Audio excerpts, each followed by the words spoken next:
আর এই দেখো আলমারি খুলে দাঁড়িয়ে আছি প্রায় 10 থেকে 15 মিনিট।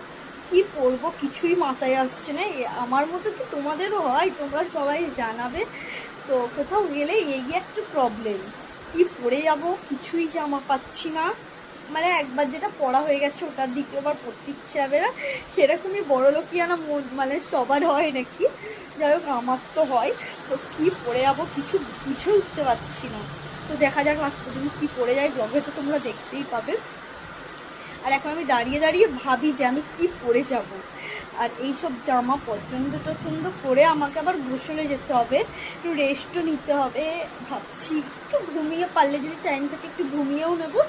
তো মানে না ঘুমিয়ে গেলে মানে তো রাতে মানে সেরকমভাবে ঘুম হয়নি, কারণ আমার গলা ব্যথার জন্য ঘুম হয়নি। তো ভাবছি যে একটুখানি রেস্ট নিয়ে নেবো, মানে একটু ঘুমিয়ে নেবো আর কি। তারপরে যদি যাই একটু শরীরটা একটু বেটার লাগবে। তো তার জন্য তো চলো এখন জামা পছন্দ করি। তোমাদেরও কি আমার মতো এরকমই মানে এরকমই হয় নাকি? সব মেয়ের মনে হয় এরকম একই প্রবলেম, যেখানেই যাক আলমারি খুলে প্রায় 10 থেকে 15 মিনিট দাঁড়িয়ে থাকবে, কি পরবো ভাল লাগছে না, এরকম একটা ব্যাপার হয়, বড়লোকিয়ানা ব্যাপার। যে বেশ একটা নতুন জামা কিনে নিলে ভালো হতো, নতুন জামা পরে যেতাম। আর সবার তো জানো নতুন জামা পরার মজাটাই আলাদা। তো চলো পছন্দ করে নিই। দেখো আমি রেডি হয়ে নিয়েছি, এবার বার হবো। বেরোনোর কথা ছিল অ্যাকচুয়ালি 4:30-4টের দিকে, তো 5টা বেজে পার হয়ে গেছে।